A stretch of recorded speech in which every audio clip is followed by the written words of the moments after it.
So any confrontation humans have is primarily occurring at an emotional level. And if you can short circuit that in some way, shape or form, if you can down-regulate people on their response, then violence is avoided. And that's the thing you desperately want to do.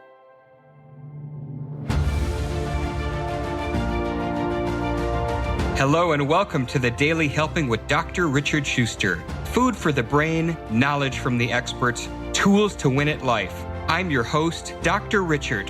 Whoever you are, wherever you're from, and whatever you do, this is the show that is going to help you become the best version of yourself. Each episode, you will hear from some of the most amazing, talented, and successful people on the planet who followed their passions and strive to help others. Join our movement to get 1 million people each day to commit acts of kindness for others. Together, we're going to make the world a better place. Are you ready? Because it's time for your Daily Helping. Thanks for tuning into this episode of the Daily Helping Podcast. I'm your host, Dr. Richard, and we have a great guest for you today, all the way from down under in Melbourne, Australia. His name is Tate, and he is one of the first people ever to release a share trading book in Australia and has had an extraordinary impact of thousands of traders. Best-selling author of The Art of Trading and The Art of Options Trading. His brutally honest approach and meticulous pursuit of excellence ensure that exceptional traders all around the world quote his market comments. There's a lot more about Tate, but I'm saving that because I want to get into his story. Chris, welcome to the show. It is great to have you on the Daily Helping. Dr. Richard, how are you? I am outstanding. Thank you for asking.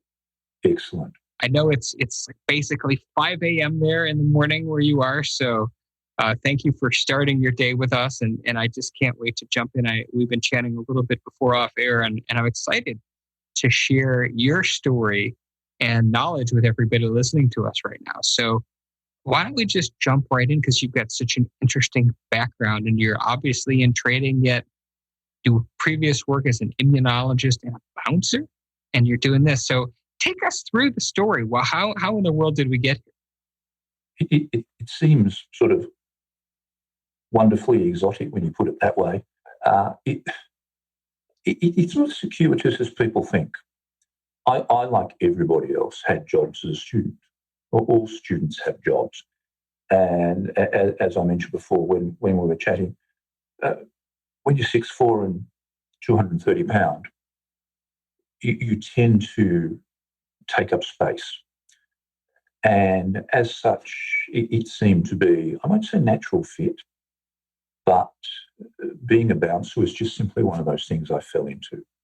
Been heavily involved in the martial arts since I was a teenager. A friend of mine who was also involved got a job bouncing, said, here you go. And the job went from there. And I actually found that people have stereotypical images of bouncers. I'm not quite certain what the scene is like in the US, but the stereotypical image of a bouncer here in Australia is of a giant islander, generally a Maori, Fijian, Tonga, who's built like an Easter Island statue. And that's the stereotypical image. People who don't talk much, people who sort of are prone to having a very short temper. I actually viewed bouncing, because I was a science student at the time, as a wonderful sort of sociological experiment. It was just wonderful to observe the way people behaved. And it was one of the things that initially got me to start to think about how people live their lives and why they've ended up where they are. And what intrigued me was we would have people come back to venues week after week after week. They were regulars. And you could see the trajectory of their life unfolding. And simply by observing how they interacted with others, how they viewed their own life, you could almost get a sense of how they were mapping out their existence for the next 10, 20, 30, 40 years. And bouncing is one of those things where if you sit back and observe people, you get a sense of why people's lives are like they are. And that's something I've carried with me, in that you can actually see why people's lives are like they are. They've undertaken a series of course of actions, gone down a certain path, and often not had the awareness to make course correction, because course correction comes from self-awareness. And bouncing continued all through my student days. I did a little bit of it when I was still doing graduate work, because as a graduate student, money's tight. There's a limit to how much scholarships and stipends do. And so went from there to was doing graduate research as an immunologist. My gig is the human immune system, or it was. And eventually got sick of academia, got sick of politics, got sick of universities. And look, I won't say drifted into finance, because it was a directed move, but moved sideways into finance. And somehow ended up where I am. Was able to retire very, very early. So I was very, very spoiled, very, very lucky. And since then have largely done my own thing. I'm very lucky. My time is my own. We were talking about this before. My time's fluid. My life's fluid. So the fact that it's very early in the morning here is of no consequence to me. It's interesting. I want to go back to the piece that stuck out to me is that you felt like you could really get a sense of somebody as a bouncer based on the things you observed about them and carry that on later. Tell us a little bit more what you meant by that. When you interact with people, particularly in stressful situations, and bouncing is often stressful, or it was often stressful, because it does have, unfortunately, that potential for confrontations to escalate. As much as you sometimes work as hard as you possibly can to de-escalate a confrontation, because all confrontation is emotional and psychological. It's not a physical thing. So any confrontation humans have is primarily occurring at an emotional level. And if you can short-circuit that in some way, shape or form, if you can down-regulate people on their response, then violence is avoided. And that's the thing you desperately want to do. There are people who I found you could not down-regulate because they didn't have sufficient internal dialogue on board to enable them to see what was going on. That most people can be down-regulated. You can de-escalate a confrontation through body language, through the language you use, through your approach, through simple physical contact. I often used to find just walking up to someone and touching them on the elbow and saying, "All right, mate, what seems to be the problem? What's going on?" That simple human interaction would calm them down. There were some people who that would not work for in any way, shape or form. And they would have a repeating pattern of behaviour. We would have people who we would throw out every Friday and every Saturday night until they were banned from the venue. And they could not see that their actions were the catalyst for what was happening. And this is something I've noticed throughout life, is that people don't understand their role in what is occurring or what's happening to them. And I've noted this in myself. When I, for example, let's use a simple example. When I've been out driving and someone's cut me off or done something stupid, and I've become annoyed, I've become, I've arced up because an idiot has ruined my day. Well, has the idiot really ruined my day, or has my response to the idiot ruined my day? I'm playing a central role in what's occurring. I'm a pivot point or part of the catalyst for what's occurring. And if I understand my role, then all of a sudden my life becomes easier. But a lot of people don't understand what their role is in events. People view themselves as often as if they're carried along by circumstance, as if they're just an observer rather than a participant.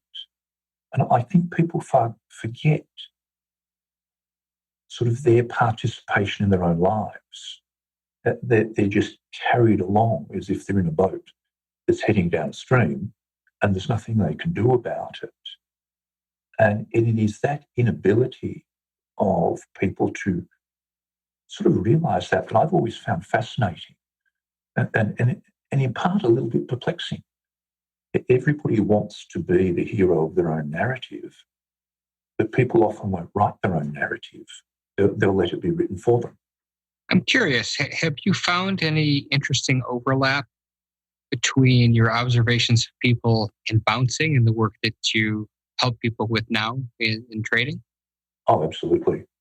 It's simply because trading, like every endeavor, is emotional and psychological in nature.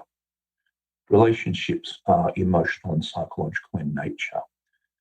The way we go through our day is emotional and psychological in nature. It's not a series of transactions in the physical world. It's a series of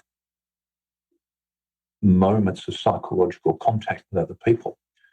And the thing people forget about trading, and I mentioned this before we came on air, is that people view trading as it's something where you look at financial reports or you look at graphs or you try and understand numbers and you move coloured numbers around a screen. It's not. Trading is a psychological endeavour. People fail because they haven't got their psychology on point. And in that way, it's no different from exercise programs, weight loss programs, people who go into counselling for their relationships. They're all based upon a very complex psychological problem. And unfortunately, I think in life we attempt this reductionist approach where we take what we perceive to be the scientific method and we attempt to apply that in a rigid format to everything we do. And I don't think that works because it lacks an understanding of the human element in the problem. If we look at weight loss, obesity in Australia, probably like the US or anywhere in the Western world, is, setting aside COVID-19, probably our number one chronic long-term health condition that is affecting Western society. And people would simply just say, well, it's easy. Move more, eat less. Well, yes, that's a very reductionist approach, but it doesn't take into account the human element. It doesn't take into account people's relationship with food, with their own self-image, with their own background. And so we've attempted to solve what is a very complex psychosocial problem with a series of reductionist slogans that don't really work. And I think that's a general problem with life. And in many ways, I think it's a general problem with sort of, let's mention the realm of positive psychology. It attempts to be too reductionist, and it doesn't understand the complexity of the problem. And humans are immensely complex individuals.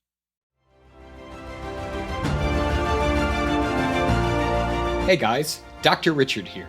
For the past 7 years, I've been privileged to bring you incredible guests who are changing the world and can help you become the best version of yourself.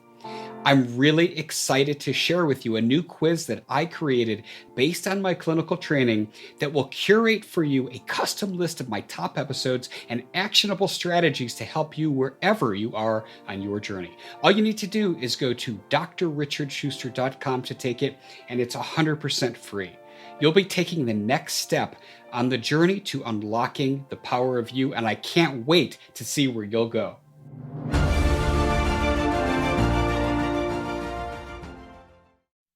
You mentioned COVID-19 notwithstanding. Obviously, this is a situation the world hasn't seen since really 1918.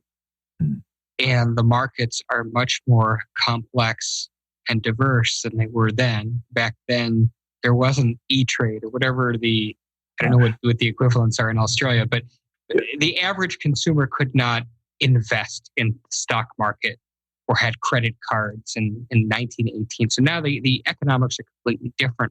So talk to us about investing in this market. What is intriguing, what's confusing people is that if you look at, let's pick the US market because it's remarkable as an exemplar. I'm not certain what the current death toll in the US is at present, 170,000? which is an extraordinary number. The market appears to have completely disregarded that. On what, Feb 19, market hit a high, then came down as the pandemic began to unfold. It then completely reversed. And that seems perverse to people. It seems very, very confusing that in the midst of this sort of worldwide pandemic, that markets would be so buoyant. But there's a few things that people have forgotten. Markets are made up of people. People are fundamentally irrational in their decision-making as a group. And there's simply no way around that. But markets also don't look at today. The market's not looking at, today, Friday, my time, Thursday, your time, and saying, this has happened, therefore we will do this today. What the market is doing is saying, yes, we accept that this has happened today, but I'm actually looking at 12 months, 18 months.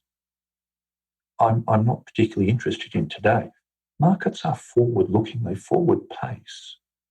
And so day-to-day perturbations that people would think would affect the market today don't. Because markets are always looking forward. They're always trying to future pace and future plan what is going on. Now, they often don't get that right. But whether they're right or wrong is an irrelevancy. It's merely the fact that they're doing it that is important. And we come back to this notion that because markets are at their heart fundamentally irrational, because what you see is an interplay between fear and greed. These are two extremes on an emotional spectrum. And they are extremes. And crowds swing through extremes. You see this if you go to a sporting event. A crowd will have moments, and they are fleeting moments, of absolute jubilation. There will be moments of absolute despair. There's very rarely a balance in the middle where the crowd just sits there and goes, well, I'm completely at equilibrium with what is happening on the field. They're either completely over the top with what their team has done when it's gone well, or they're completely shattered when it's gone wrong. And it is that sort of seesaw of human emotion that you see in markets. So let's talk about, and that is interesting to apply emotionality to the markets. It makes complete sense as you describe it. Somebody's listening to this saying, okay, so I want to invest in the market during this time. What are some key things that people need to know? There's a few bits and points that people need to understand. Investing is one of those fields where people feel remarkably qualified when they're unqualified to do so. And I understand that's a standard human endeavour, particularly among males. Males, for example, you probably have the phenomenon there. Americans have this wonderful expression, Monday morning quarterbacks. Everybody's an expert after the event, which means everybody's an expert during the event. We have the situation here in Australia where, for example, let's say there's a sporting event like the Olympics. And a group of guys will be sitting around the barbecue and they will be watching an incredibly complex event. Let's say like the men's gymnastics, the floor exercises. And you will undoubtedly hear somebody who's had one too many beers say, 6 weeks, I could do that, not a problem. In fact, I'll try and do it right now. This is generally followed by a trip to the emergency room. People are immensely overconfident, particularly males. The number one thing I would suggest that people do when they want to invest is simply take a deep breath and pause and wait. Because too many investment decisions are made on the spur of the moment. People will put more thought into what washing machine they will buy than what they will bet their kids' college fund on, which is quite a remarkable thing. And so my view is that you need to pause. You need to think about why you want to do it. What is the end point you're attempting to do? And then you need to set about the process of educating yourself. You need to begin to understand what the market does, what it can and can't do, what it can and can't do for you. You need to understand the terminology to get a sense of what is happening. And you need to understand how to work out whether it is actually the time to invest or not. And look, I'm going to supplant all my other number ones with another number one. Do not take any advice off a financial advisor in any way, shape, or form. Simply because having worked in the industry, and this does not win me many brownie points, the majority of people within the investment industry who give advice do not know what they're doing. Never have, never will. For example, we used to have the ridiculous situation here in Australia whereby it was a 2-day course to get a financial license, the capacity to give advice. And it was only 2 days. It was a 3-day course to become a barista, someone who makes coffee. You can all of a sudden start to see the problem. And the problem is, and I'll give an example. When I first moved into stockbroking, sometime last century, the person sitting opposite me had been selling carpet 2 weeks beforehand. The person sitting next to me had been selling shoes. That was their only qualification. Now that's tightened up, and it's tightened up around the world over the years. But there is a reason why people have flooded into index funds. The index fund outperforms the majority of fund managers worldwide. So it's a duality. It's thinking for yourself, but educating yourself. It is one of those fields where you are responsible for what you do.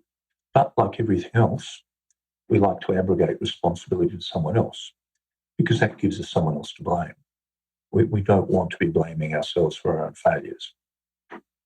So this has made me never want to trust a financial advisor ever again. Just hearing that. But so say a person gets rid of their financial advisor, they pause and think that I'm going to invest now.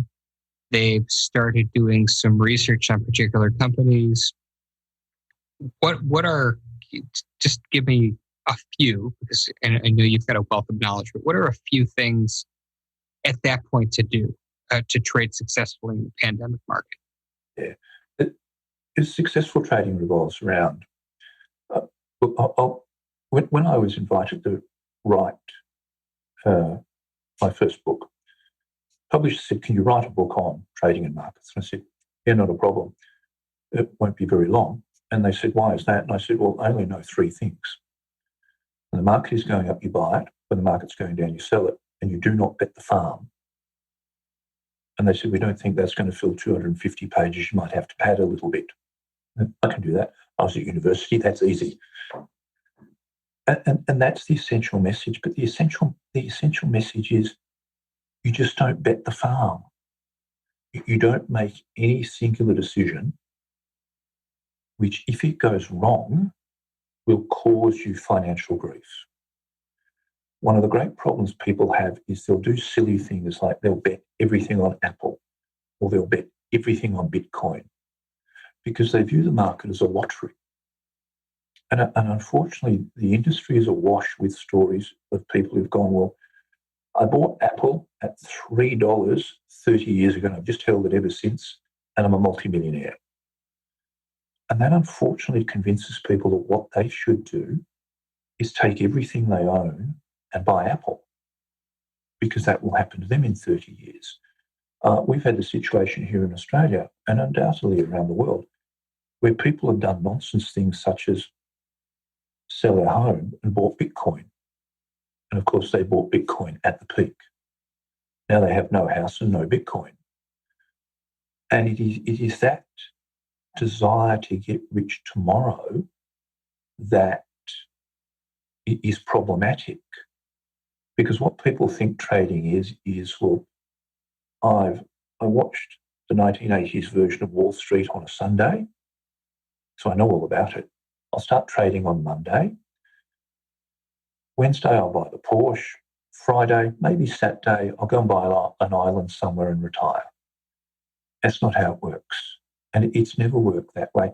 It might have occasionally worked through, the tens of millions of traders we've had the past 100 years, where that's been a complete and utter fluke.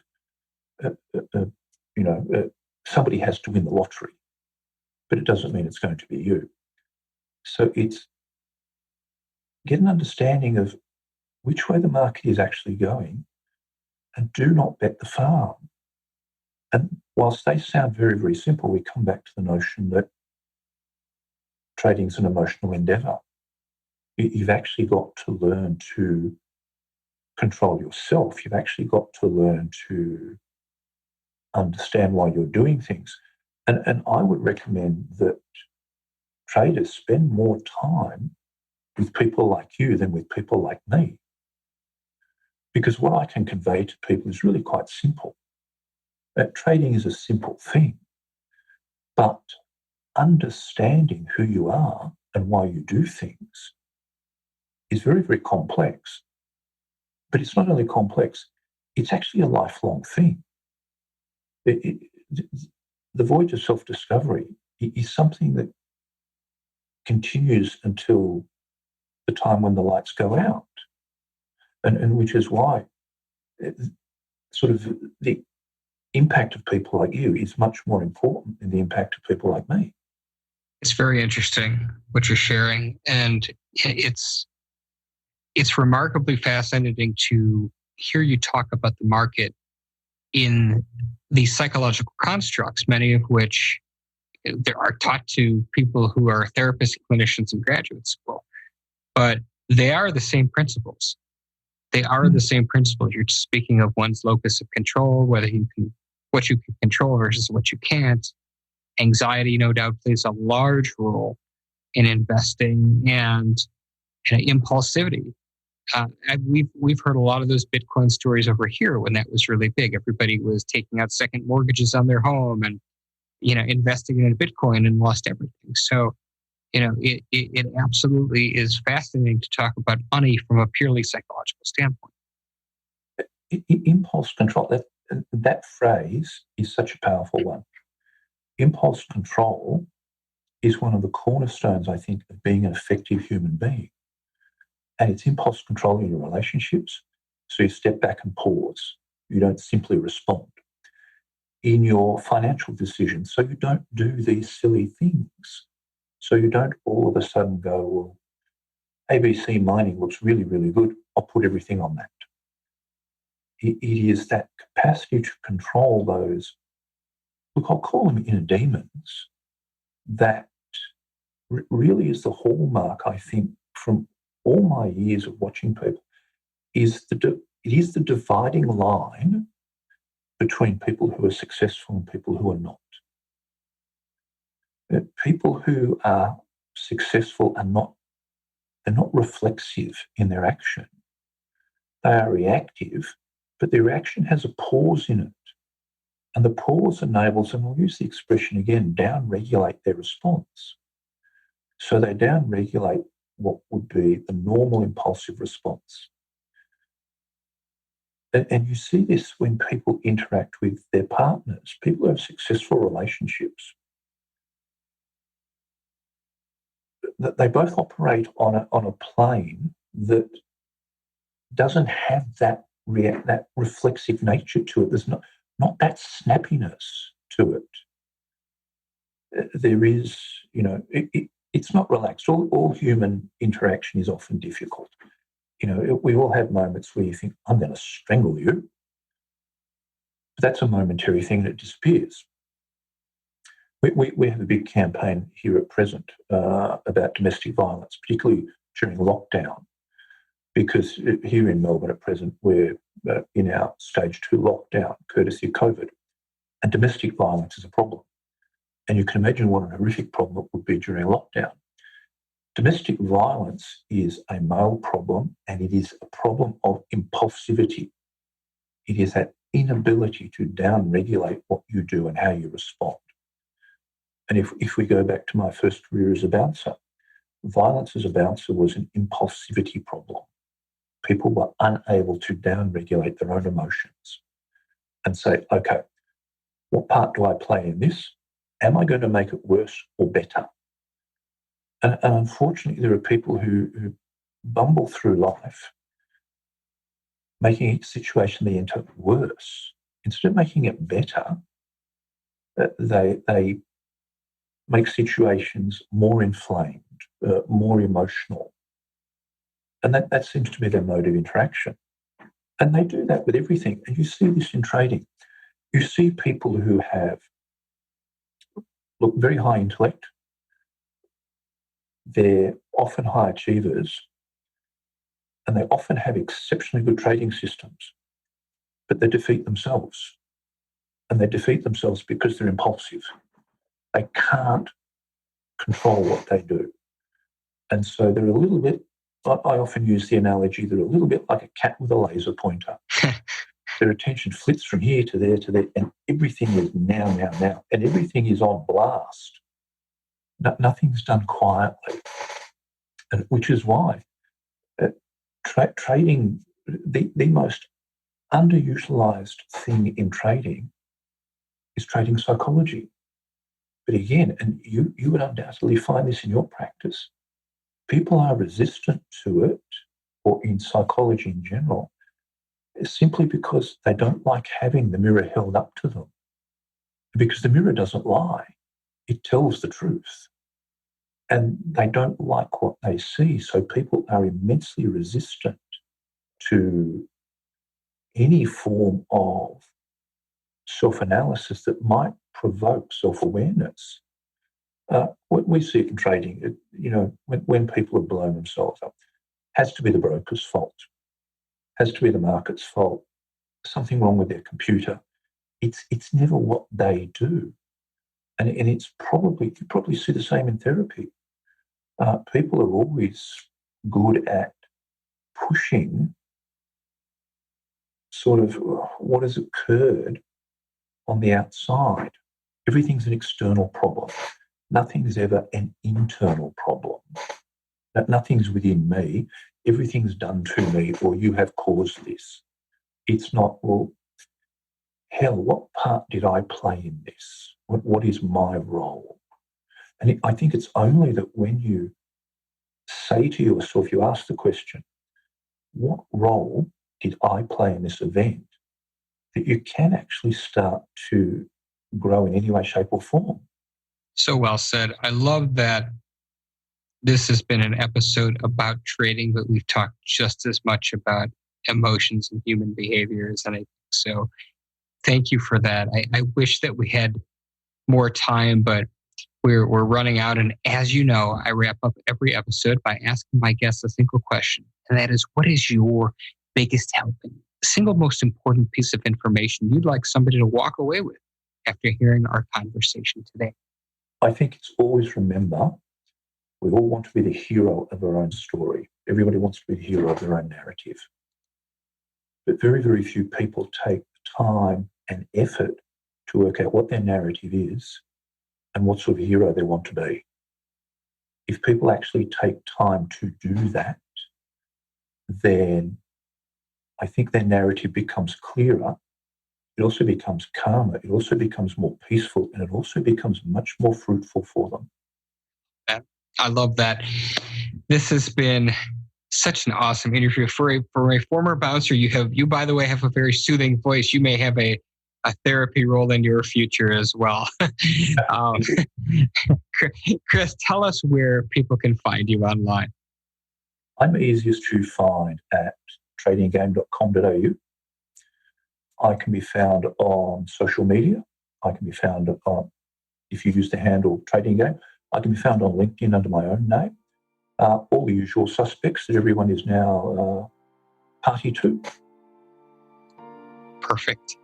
And for those of you on the elliptical, we got you covered. Everything Chris Tate will be shared at thedailyhelping.com in the show notes for his episode. Well, Chris, this has been a really cool conversation. Thank you so much for coming on The Daily Helping. I enjoyed it very much. Not a problem, Dr. Richard. Great way to start the morning. Absolutely, or end the day in my case. End the day. And for each and every one of you who chose to tune into this, thank you as well. If you like what you heard, go subscribe to us on Apple Podcasts and leave us a 5-star review, because that's what helps other people find the show. But most importantly, go out there today, do something nice for someone else. Even if you don't know who they are, post it in your social media feeds using the hashtag MyDailyHelping, because the happiest people are those that help others.